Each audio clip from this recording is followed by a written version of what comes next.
L'Oreal's first transgender model, who was sacked by the cosmetics giant after claiming all white people are racist, has been enlisted as an equalities advisor to the Labour Party.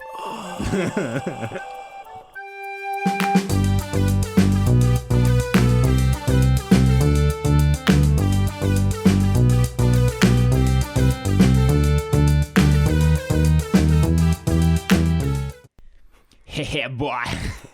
Yo.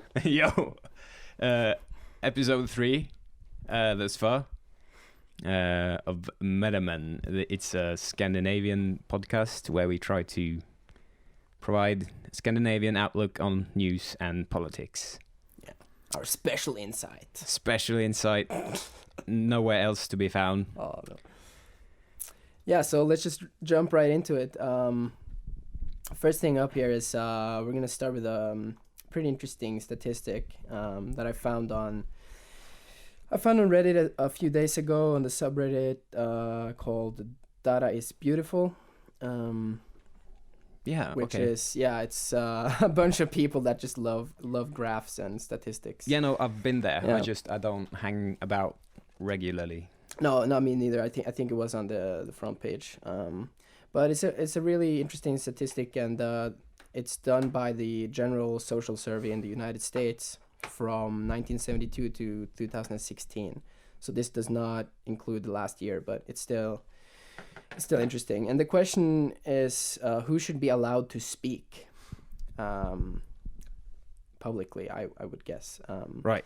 And it's broken down into a select few. I don't know. Yeah, types of identity groups. I don't know. We're missing a couple, but you could make some arguments that you could put them in one of these. But the different brackets are communists, militarists, racists, homosexuals, and anti-theists.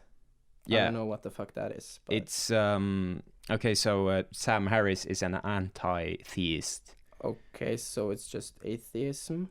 It's atheism, but the difference is atheists just they renounce. Well, I'm an atheist, so I can. It's like being vegan. I'm an atheist. Yeah.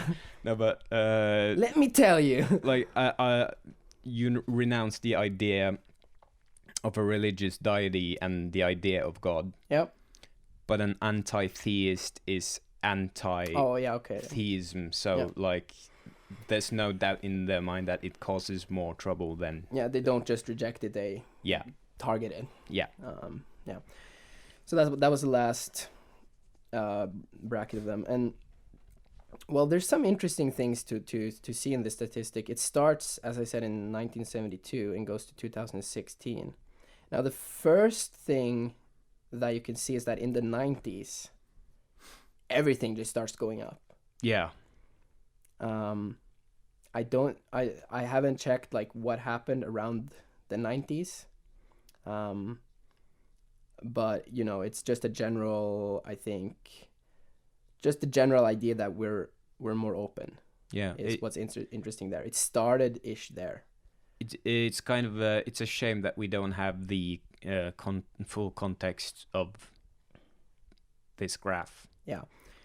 But we can still read some interesting things out of it.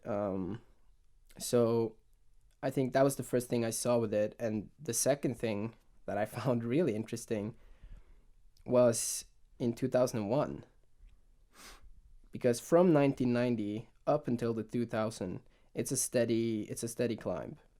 And then in 2001, 9/11 happened. Mm. I would really think that it would go down after that. Why would they be more open to different people? Now, one thing to mention is that Muslims is not a bracket. Yeah. Now, you had an argument like you could put extremist Muslims or practices of Islam under the racists. And yeah. I would also argue maybe the militarists. Yeah. It's well, it kind of depends on the degree to which how conservative you are. Obviously, we're not saying all Muslims are racist or militarists, but no. I think there's but it is a totalitarian religion in and of itself. Yes. Or at least doctrine. Yeah. So it's if you follow what it says, to 100%, the point, then you're both a racist and a militarist. So, but of course you could say that about Westboro Baptist Church as well. Yeah. All religions. Yeah. But why we're singling out Muslims here is of course in the context of 9/11. Yeah, and sure. But I just find it very interesting. So after that, all the brackets, well, communists actually went a little bit down. That's the only thing. Communists and racists went down. Militarists, homosexuals, and anti-theists went up. Anti-theists is not so weird. No. Considering the motivation for the 9/11 attack, that's not. Yeah. I'm not surprised. It's no. But what I am a little bit surprised, but I don't think it has anything to do with 9/11, even though it starts climbing again there, but it's the homosexuals. Yeah, why is that? Yeah, because it's such it's a pretty steep climb as well. Yeah, it goes from like 1980s very steep until like mid 90s, and then it just kind of is like that until 9/11, and then it's weird. It's really weird. I would like to know, because you would think that, at least I was pretty young when 9/11 happened, so were you. I don't really remember anything of the politics around it. I just remember seeing it on the TV. But you would think that the focus of the people would be on different things than being more open towards homosexuals. Yeah, again, it's I would love to see the full context of the graph, because yeah, we can probably link to the Reddit thread, because there's some interesting comments and stuff. I don't have it. Let's do that. But the title of the graph is who should be allowed to speak by the General Social Survey. Yeah. Which is U.S. organ, I think. Yeah. Yeah. But yeah, so we can finish off with this statistic. The reason we wanted to show or talk about this, and especially the last part about homosexuals, is the next case, because all in all, you can analyze this graph in any way you want, but you cannot get past that the society is more open. Yeah, you can't definitely get past it. So everyone who says that different type of groups have a difficult time speaking, the only persons that have a case is the racists. Yeah. So yeah. Oh no, racists aren't allowed to speak. Yeah, I can't speak. I can't. Yeah, I don't know. Freedom of speech and stuff. But yeah. But the reason we wanted to go through that. Sorry, I don't mean to interrupt. No, fine. But I agree, freedom of speech and all that. It's this because when they say racist, it's harder for me to make out what that means as opposed to, for instance, anti-theist. Yeah. Because that's very distinct or sort of specific. Yeah, you mean how they defined racism? Yeah. Yeah. Because who knows, maybe PewDiePie is a part of that statistic. And if but yeah, homosexuals as well, because either you're homosexual or you're not. It's very binary. Yeah, that's true. It's no variables. But yeah, the reason we wanted to bring that up, and especially with the homosexuals, is the next case. I don't know if you want to go through it. The main parts. Which the L'Oreal. Oh yeah, the L'Oreal Because she thing. was kind of. Yeah, one thing I can mention is we don't have LGBT in this statistic. No, I think there are several reasons for it. It probably wasn't an acronym. Yes, that's one of the reasons, I think. Yeah, and also you could argue that they go under homosexuals, but not everyone obviously does. It's very difficult nowadays to say. I mean, yeah, it's a different terms, but still. Yeah. I think it's the closest, at least. Yeah. Okay, well, so the L'Oreal thing. L'Oreal, that's how you pronounce it, right? L'Oreal? L'Oreal. I don't know. L'Oreal's I first... don't use beauty products. Wow, you're so natural. Yeah, 100% natural. 100% organic. Okay. L'Oreal's first transgender model who was sacked by the cosmetics giant after claiming all white people are racist has been enlisted as an equalities advisor to the Labour Party. My brain just hurts so much. And it's not... I'm reading this off of the Daily Mail. Yeah.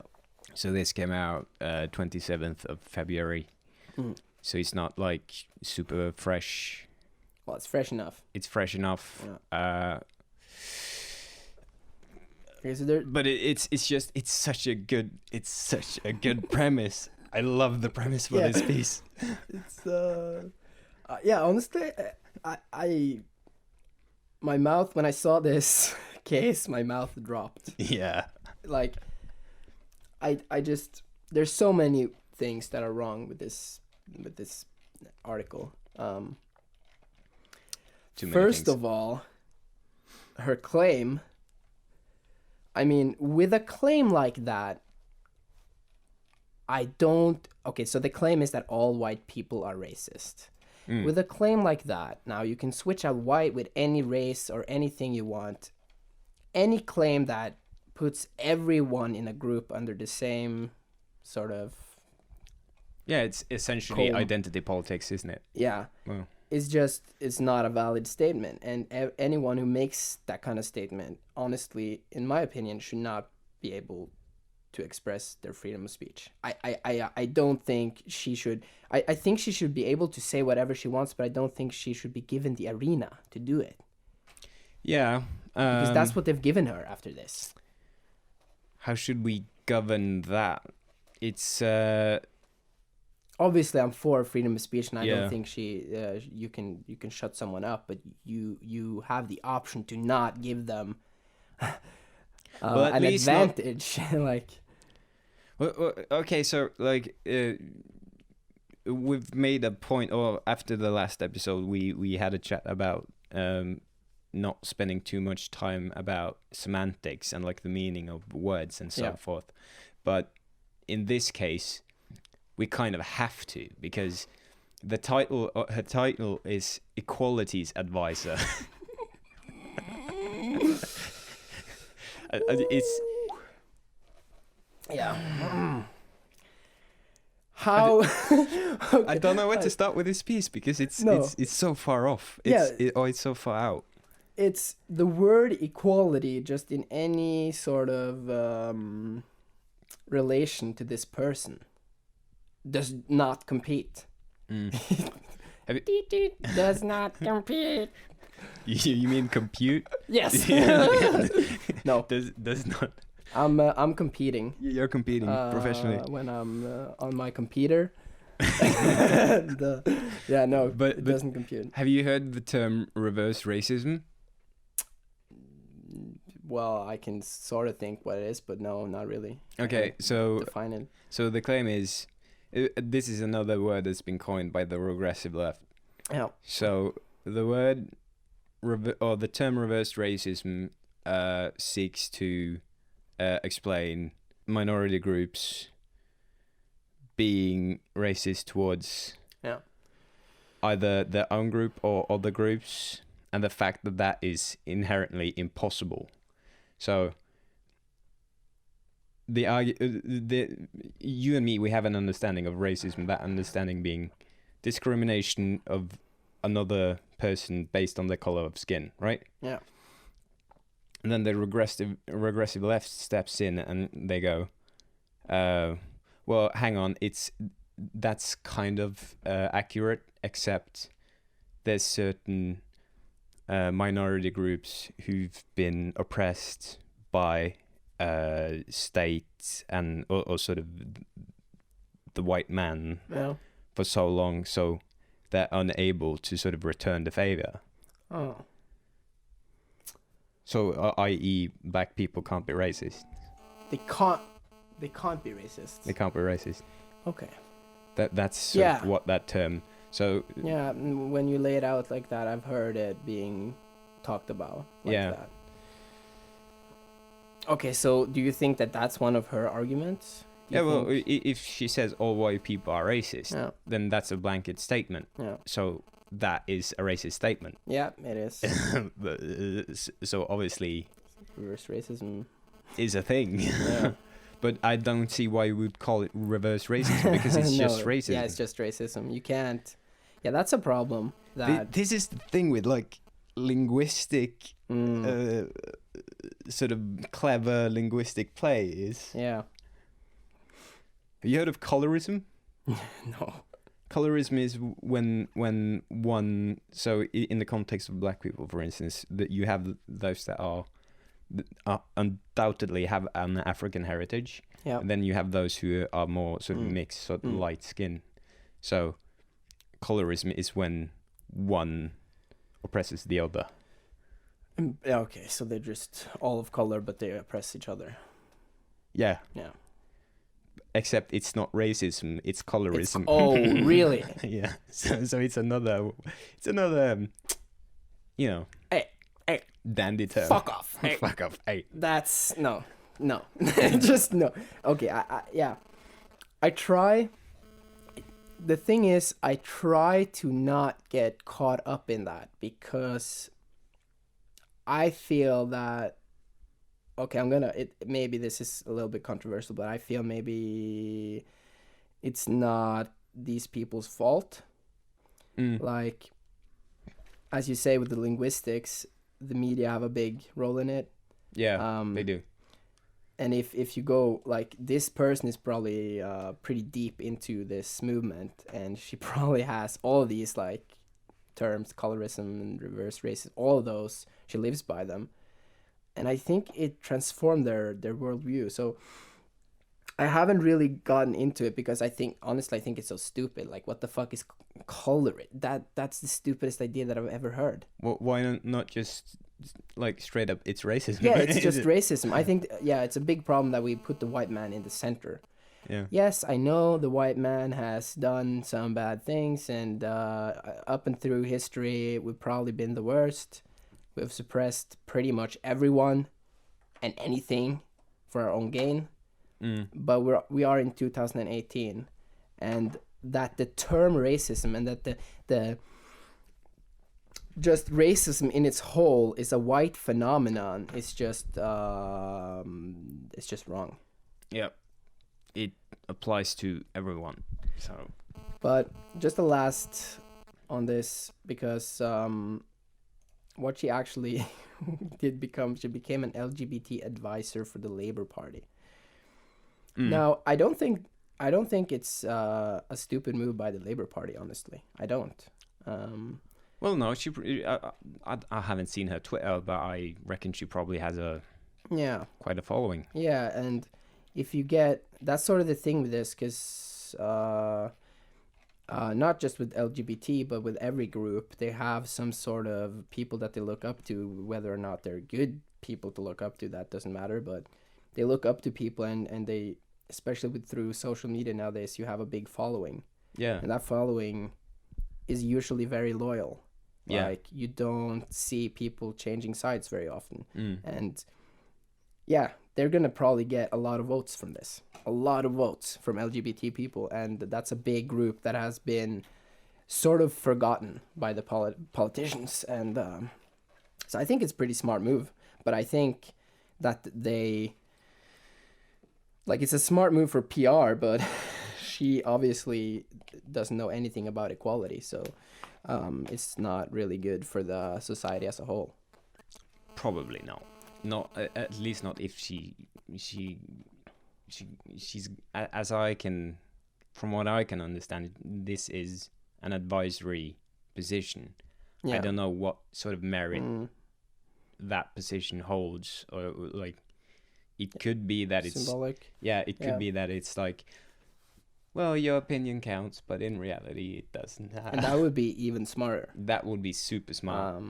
So if that's what they've done, yeah, it's pretty good. Okay, it's good politics. Yeah, that's the thing. But it's not fucking good for the society. Now, what do you want? Do you want to be a good politician, or do you actually want to make the world better? Do you actually want to make the changes in the society that makes it better? This move, any way you look at it, does not. The only positive thing that comes out of this is maybe you get more LGBT people turning up to vote. That's maybe the only thing as a society that you would gain a benefit from. Other than that, I don't see it. But it's very good politics. Yeah, it is. But now we've spent about 20 minutes on this one. God damn it! Yeah, I know. We're trying to sort of pace us or stick to the 30-minute format. Yeah. So still in a trial and error phase. Yeah. But yeah, we can move on. I think we covered pretty much everything. In that case, the next case is well, it's not really one case. It's where I taken most of my information on this is from one documentary, and I've read some of the other articles surrounding it, but they don't say very much different things. But it's basically about the military. I don't know, etterretningstjenesten. Yeah, Norwegian intelligence. Yeah, just Norwegian intelligence service, and they're the ones that have restrictions over. Yeah, they do surveillance. Not in country, but out of country. Yeah. So foreign. Foreign, yes. Yeah. And now it comes to light. NRK has made a documentary about a listening station. That's the state channel, state broadcasting. Yeah. State broadcasting network in Norway, and they've so it's this listening station, and it's a big case about whether or not, first of all, what it actually does, and then whether or not it's illegal. Because what it does, this listening station, the purpose of it is to gather information from outside our borders. Like if I'm in country and talk to someone that is out of country about, let's say terrorism or something like that, they will get it. They will catch it. So they have systems to... It just catches the signal, I think, and just automatically records it. Yeah, I'm just interested in how the technology works. Yeah, that would be interesting. Is there some sort of machine learning, like the combination of this and that word triggers? Probably, yeah. Some sort of monitor. I'm almost definitely sure that that's the case. Okay. Because one interesting thing with this is that this base is actually not only supported, but like the idea of this base comes from the NSA. Yeah. So, and I know that that's how their technology works. They have words to pick up on and different sort of that word plus that word or something like that. It also says that this particular listening or I should say garrison or whatever has received a lot of surveillance equipment from the US. Yeah. Yeah. In 2005, NSA shipped large amounts of electronic surveillance equipment to Norway. Yeah. So it says, this is actually from a document from NSA, and it says Victory Garden, which is the name of the base, allows NIS, which is Norwegian security intelligence. Yes, intelligence service. Norwegian intelligence service, that's what it stands for. It allows it to see 130 foreign satellites. So we just kind of got caught up in the... we just got brought into the already existing technology that the NSA is using. Yeah, so we probably didn't have to pay buttloads of... we didn't have to invest a lot in building sort of the infrastructure. Yeah. That's good for us. But so there's several things that I am kind of thinking about with this, and the first one is like we can talk about, is it good or is it bad? Like, Mm. so what can it be used for? What is the purpose of this is to catch terrorists. That is the main purpose. But as we've seen with police in Norway, they have a paragraph in the law that says something about excessive information. And my kind of biggest problem with this is that if they use this sort of technology for the excessive information, I mean, obviously they're not going to use it directly for it, but let's say they just catch some small drug or narcotics operation while they're trying to look for terrorists. They don't find terrorists, but they find this. Yeah, the idea of sort of excessive or making use of excessive information is probably in and of itself a good idea, but if you have access to if you can monitor all communication that goes on at all times, then obviously what I imagine, like worst case, what could happen is you could disguise sort of inexcusable surveillance as a mandated affair. So you could go, well, okay, I know you're brewing moonshine in your home. How do you know that? Well, we started looking for terrorists. Yeah, and we just ended up here, and we found you. Yeah, so it's very difficult for us to sort of make out where they draw the line in terms of law and regulation. Yeah. And practice, not to. Yes, that's a big part, because how they're gonna use this and who is gonna use it. Yeah. Because something the NRK picked up on is that, or they call this base super secret. Which I kind of thought was a little bit funny, because it's been built out in the open. It's been in every public document. Like, it's documented. It's not fucking secret. Yeah. It's just that people don't know about it. That doesn't mean it's secret. Yeah, no. But the thing is, we don't know. Like, this is the intelligence service is, it's sort of intrinsically a little bit secret. And it has to be. Yeah. But who are the leaders here, and what kind of mandate do they give their operators? Because honestly, I don't trust them. I don't. They're not chosen by the people. No. They yeah, I don't like it.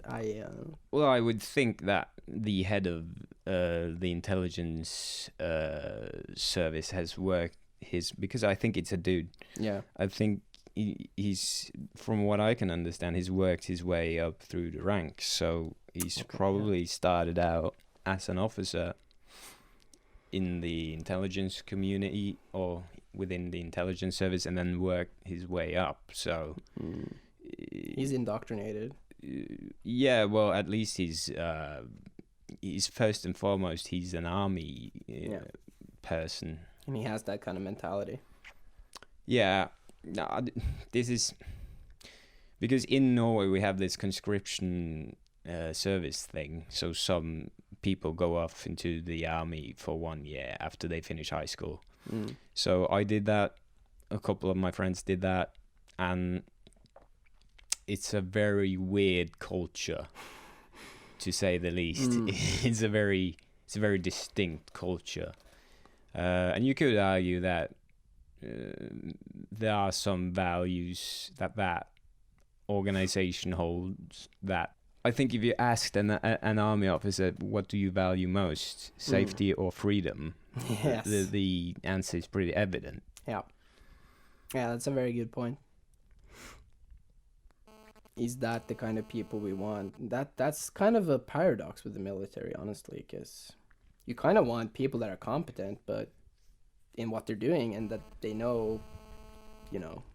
I actually don't doubt that they're competent, but maybe my biggest question is, should they have the platform for working their way up to that point where they get to have that sort of responsibility? Yeah.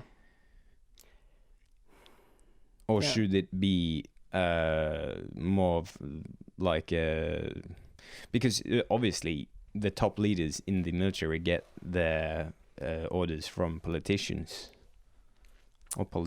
ultimately. Yeah, ultimately, but I mean, they don't like they answer to them, but I think like this base, for instance, has been like it has been. Oh yeah, there's no doubt in my mind that they push to get the things they want. Yeah. Sort of push the government to get the things they want, because obviously, if you think about it, the military, if they have an intelligence unit as well as an operative unit, then they not only are they the force that acts on orders, they're also supplying the politicians with information. Yeah. So you could, in theory, hold back or give. Yeah, I think they have done that in this case because like the Parliament, Stortinget, they want like they've asked for information about this project and they want it. They want it to be transparent. Yeah. They want to see through it, and so obviously they haven't. Yeah. And that I think that's a little bit interesting because this base started to be the building process started in 2000. Well, if this hits us now as sort of like a form of shocked news, then obviously they haven't received any information about what's been going on. And then what does that mean? And what have they been doing with the information that they've been holding back? If they have been holding it back. I don't know. And NRK kind of concludes that, or they don't conclude, but they say pretty clearly that it seems as this is illegal, because if you're gonna pick up on it on a like a phone call that comes from the from outside our borders and it goes inside our borders, the moment you're inside the borders, you don't have the law on your side. It's not fucking legal. Like it's not legal. Because then it involves Norwegians. Norwegian citizens. And we have our rights. So it's kind of an interesting case. And I think we haven't heard the last of it. I think if we have heard the last of it, I'm extremely disappointed. Because I think this is something that we need to... Like, we can't just let this pass. This should definitely be... followed thoroughly. If you look at in the US, I mean, after the Snowden leaks, they've just done the same. NSA is still doing exactly the same thing as they did before the Snowden leaks, and the people they're just going with it. Some people are crying out, but most of the people are actually happy with trading their freedom, or some of their freedom, for this safety, or whatever you can call it. Yeah. Well, I mean, you don't really know what it is you're giving up. No. It's not self-evident that... I don't think the NSA acts on the majority of the information that they get. No. So... And it's not in plain sight. It's kind of hidden. It's fucking information. Yeah. So you can't really see it. Yeah, no, it's not like an army moving through. But I just... Yeah. This is sort of something to do with the case we did last time with the customs thing. Yeah. It's the same thing that you have to think before you make these sort of programs and stuff. You have to think about how they can be used in the future. Yeah. Yeah, it just seems like if we have something like this, it just seems like both this case and the customs case just makes it the future... It's supposed to make us feel more safe, but I don't see it, because it's it can be abused. These systems. It can.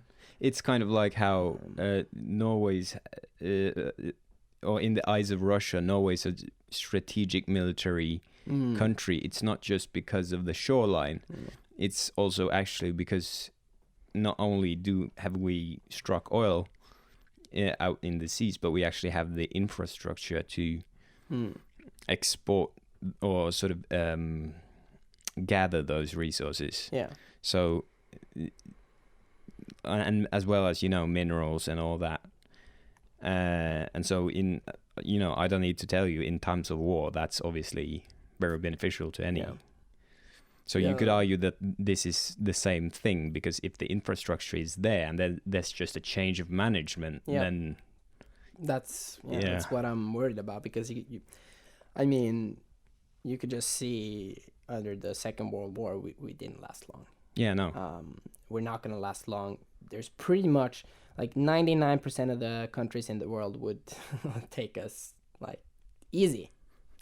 And 100% of the countries that is likely to invade us would take us. I mean, we can't stand, like, I think it was one of our friends who said, I don't remember the station, they're on the border to Russia. Yeah. They're supposed to last 7 minutes. 8 minutes. 8 minutes. And then it's just done. It's a means to put pressure on NATO. There's mainly conscripts up there. So I imagine that if Russia, mobilize, then the plan is to profile that happening very thoroughly and put pressure on NATO to respond as quickly as possible. So you're sacrificing 19-year-old men in the process. Well, that's my sneaking suspicion. Yeah. Well, it's not unlikely. Yeah. Yeah, it's not unlikely. But we've actually passed the 30-minute mark. Yeah, I heard on the alarm. Yeah. So let's wrap it up, I guess. Yeah. Not that many cases this podcast, but we got through some interesting ones at least. Yeah. So how many was it? 3, 4?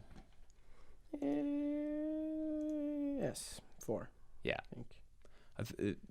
The 30-minute mark is a good mark. Yeah. So we're on SoundCloud, YouTube, Twitter. Yeah. See you next time. Yeah. Next time. Yeah. Next time.